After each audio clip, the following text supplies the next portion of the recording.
ಇವತ್ತು ಈ ಪುನರುತ್ಥಾನದ ಆರಾಧನೆ ಈಸ್ಟರ್ ಸಂಡೆಯನ್ನು ಆರಾಧಿಸುವುದಕ್ಕಾಗಿ ದೇವರು ಕೃಪೆ ಕೊಟ್ಟನು. ಅದಕ್ಕಾಗಿ ನಾವು ಯಾವಾಗಲೂ ಕರ್ತರಿಗೆ ಸ್ತೋತ್ರವನ್ನು ಸಮರ್ಪಿಸೋಣ. ದೇವರ ವಾಕ್ಯದಲ್ಲಿ ನಾವು ಓದಿಕೊಂಡ ಹಾಗೆ ಮಾರ್ಕನ ಸುವಾರ್ತೆ 16ನೇ ಅಧ್ಯಾಯ 6ನೇ ವಚನದಲ್ಲಿ ನಾವು ನೋಡುತ್ತೇವೆ, ಬೆರಗಾಗಬೇಡಿರಿ, ಶಿಲುಬೆಗೆ ಹಾಕಲ್ಪಟ್ಟಿದ್ದಂಥ ನಜರೇತಿನ ಯೇಸುವನ್ನು ಹುಡುಕುತ್ತಿರಲ್ಲವೇ, ಆತನನ್ನು ಜೀವಿತನಾಗಿ ಎದ್ದಿದ್ದಾನೆ, ಇಲ್ಲಿ ಇಲ್ಲ, ಆತನನ್ನು ಇಟ್ಟಿದ್ದ ಸ್ಥಳವು ಇದೆ, ನೋಡಿರಿ.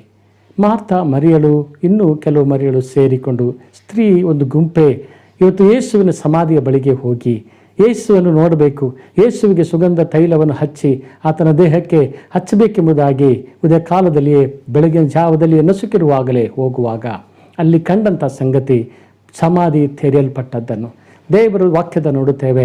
ಅಲ್ಲಿ ದೂತನಾತನು ಆ ಸ್ತ್ರೀಯರಿಗೆ ಆತನು ಹೇಳುತ್ತಾನೆ, ಈಗೋ ಹೆದರಬೇಡಿರಿ, ನೀವು ಬೆರಗಾಗಬೇಡಿರಿ, ಆಶ್ಚರ್ಯವಾಗಬೇಡಿರಿ, ಈಗೋ ಹಾಕಲ್ಪಟ್ಟಂಥ ಶಿಲುಬೆಗೆ ಹಾಕಲ್ಪಟ್ಟಂಥ ನಜರೇತಿನ ಯೇಸು ಆತನು ಇಲ್ಲಿ ಇಲ್ಲ, ಆತನನ್ನು ಜೀವಿತನಾಗಿ ಆತನು ಎದ್ದಿದ್ದಾನೆ, ಆತನನ್ನು ಇಟ್ಟಿದ್ದ ಸ್ಥಳ ಬೇಕಿದ್ರೆ ನೀವು ನೋಡಲಿಕ್ಕೆ ಬನ್ನಿರಿ, ಆತನು ಇಲ್ಲಿ ಇಲ್ಲ.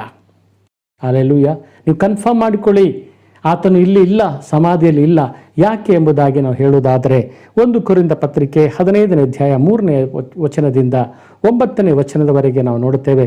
ಶಾಸ್ತ್ರದಲ್ಲಿ ಮುಂತಿಳಿಸಿರುವ ಪ್ರಕಾರ ಕ್ರಿಸ್ತನು ನಮ್ಮ ಪಾಪಗಳ ನಿವಾರಣೆಗಾಗಿ ಸತ್ತನು, ಹೂಣಲ್ಪಟ್ಟನು, ಶಾಸ್ತ್ರದ ಪ್ರಕಾರವೇ 3ನೇ ದಿನದಲ್ಲಿ ಆತನು ಎಬ್ಬಿಸಲ್ಪಟ್ಟನು, ಕೇಫನಿಗೂ ಆಮೇಲೆ 12 ಮಂದಿ ಅಪೊಸ್ತಲರಿಗೂ ಕಾಣಿಸಿಕೊಂಡನು, ತರುವಾಯ ಒಂದೇ ಸಮಯದಲ್ಲಿ 500 ಮಂದಿಗಿಂತ ಹೆಚ್ಚು ಸಹೋದರರಿಗೆ ಕಾಣಿಸಿಕೊಂಡನು. ಇವರಲ್ಲಿ ಹೆಚ್ಚು ಜನರು ಇಂದಿನವರೆಗೂ ಇದ್ದಾರೆ, ಕೆಲವರು ನಿದ್ರೆ ಹೋಗಿದ್ದಾರೆ. ತರುವಾಯ ಯಾಕೋಬನಿಗೂ ಆಮೇಲೆ ಅಪೊಸ್ತಲರೆಲ್ಲರಿಗೂ ಕಾಣಿಸಿಕೊಂಡನು, ಕಟ್ಟ ಕಡೆಗೆ ದಿನ ತುಂಬದೆ ಹುಟ್ಟಿದವನಂತಿರುವಂಥ ನನಗೂ ಕಾಣಿಸಿಕೊಂಡನು ಎಂಬುದಾಗಿ ಪೌಲನು ಆತನು ಕೊರಿಂಥ ಸಭೆಯ ವಿಶ್ವಾಸಿಗಳಿಗೆ ಆತನು ಹೇಳುತ್ತಾನೆ. ಹಲ್ಲೆಲೂಯಾ.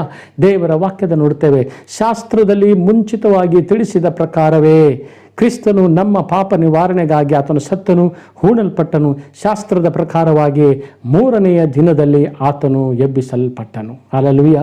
1 ಸಾರಿ ಅಲ್ಲ, 2 ಸಾರಿ ಅಲ್ಲ, 3 ಸಾರಿ ತನ್ನ ಶಿಷ್ಯರಿಗೆ ನನ್ನನ್ನು ಈ ರೀತಿಯಾಗಿ ಹಿಡಿಯಲ್ಪಡುತ್ತದೆ, ನಾನು ಶಿಲುಬೆಯ ಮರಣಕ್ಕಾಗಿ ಸಂಕಷ್ಟಕ್ಕೆ ನಾನು ಒಪ್ಪಿಸಲ್ಪಡುತ್ತೇನೆ, ನನ್ನನ್ನು ಹೂಣಲ್ಪಡುತ್ತೇನೆ, ತಿರುಗಿ 3ನೇ ದಿವಸದಲ್ಲಿ ನಾನು ಎಬ್ಬಿಸಲ್ಪಡುತ್ತೇನೆ ಎಂಬುದಾಗಿ 3 ಸಾರಿ ಹೇಳಿದಾಗ್ಯೂ ಸಹ ತನ್ನ ಶಿಷ್ಯರಿಗೆ ತಿಳುವಳಿಕೆ ಇಲ್ಲ, ಅದರ ಕುರಿತಾದ ಆಲೋಚನೆ ಇಲ್ಲ.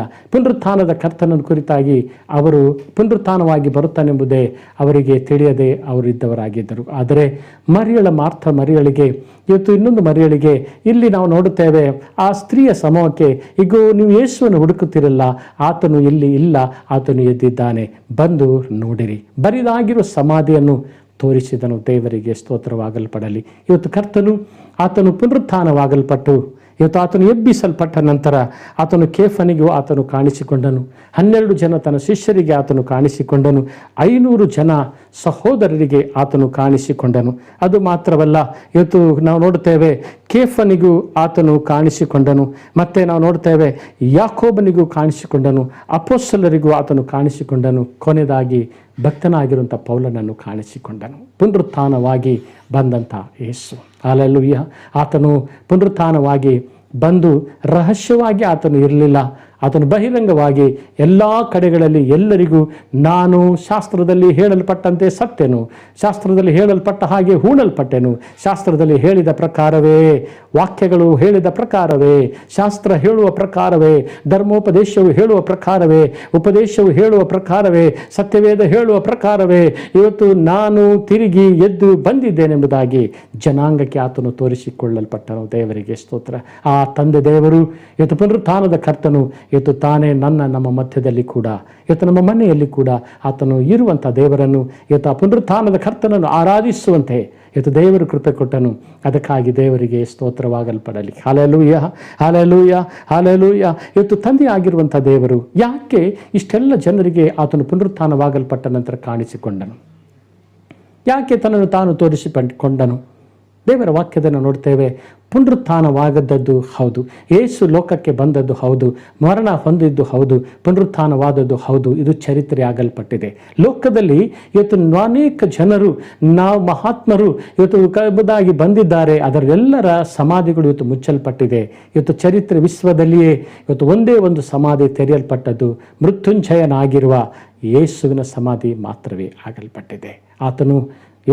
ಆತನ ಮರಣವು ಆತನನ್ನು ಆಳಲಿಲ್ಲ, ಆತನನ್ನು ಕೊಳೆಯುವ ಅವಸ್ಥೆಯಲ್ಲಿ ಬಿಡಲಿಲ್ಲ ದೇವರು ಎಂಬುದಾಗಿ ಈಗೋ ಯೇಸು ಸ್ವಾಮಿ ಪುನರುತ್ಥಾನವಾಗೋದಕ್ಕಿಂತ ಮೊದಲೇ ಇವತ್ತು ನಾವು ದೇವರ ವಾಕ್ಯದಲ್ಲಿ ಇವತ್ತು ಕೀರ್ತನೆಗಾರನು ಹೇಳುವುದನ್ನು ನಾವು ಓದಿಕೊಳ್ಳುತ್ತೇವೆ. ದೇವರಿಗೆ ಸ್ತೋತ್ರವಾಗಲ್ಪಡಲಿ. ಹಾಗಾದರೆ ಇವತ್ತು ಪುನರುತ್ಥಾನದ ಈಸ್ಟರ್ ಹಬ್ಬವನ್ನು ನಾವು ಆಚರಿಸ್ತಿದ್ದೇವೆ. ಈಸ್ಟರ್ ಪುನರುತ್ಥಾನ ಕರ್ತನ ಮರಣವನ್ನು ಜಯಿಸಿ ಎದ್ದು ಬಂದಿದ್ದಾನೆ ಎಂಬುದಾಗಿ ನಾವು ಹೇಳುತ್ತೇವೆ. ಆದರೆ ಒಂದು ವೇಳೆ ಯೇಸು ಆತನು ಪುನರುತ್ಥಾನವಾಗಿ ಬರದೇ ಇದ್ದಿದ್ದರೆ, ಆತನು ಬಂದಿಲ್ಲದೆ ಇದ್ದಿದ್ದರೆ ಏನಾಗುತ್ತಿತ್ತು ಎಂಬುದನ್ನು ಇವತ್ತು ನಾವು ನೆನೆಸಿಕೊಳ್ಳೋಣ. ಇವತ್ತು ಹಾಗೆ ಆಗಬಾರದು ಎಂಬ ಸಂಗತಿಗೋಸ್ಕರವೇ ತಂದೆ ದೇವರು ಮುಂಚಿತವಾಗಿ ತಿಳಿದಿರುವಂಥ ಕರ್ತನು ತಾನೇ ಆತನನ್ನು ಮರಣದಿಂದ ಪುನರುತ್ಥಾನವಾಗಿ ಎಬ್ಬಿಸಿದನು. ಯಾಕೆಂದರೆ ಆತನಿಗೆ ಕೊನೆ ಮೊದಲಿಲ್ಲದಂಥ ದೇವರು, ಯುಗಯುಗಾಂತರಗಳಲ್ಲಿ ಇರುವಂಥ ದೇವರು, ಆತನು ಆದಿಯು ಅಂತ್ಯವೂ ಆಗಿರುವ ಆತನು, ಮೊದಲನೆಯವನು ಕಡೆಯವನು ಆಗಿರುವ ಆತನೆಂಬುದಾಗಿ ಲೋಕಕ್ಕೆ ತಿಳಿಯಪಡಿಸುವುದಕ್ಕೋಸ್ಕರ ಆ ತಂದೆ ದೇವರು ಆತನನ್ನು ಈ ರೀತಿಯಾಗಿ ಮರಣದಿಂದ ಎಬ್ಬಿಸಿದನು.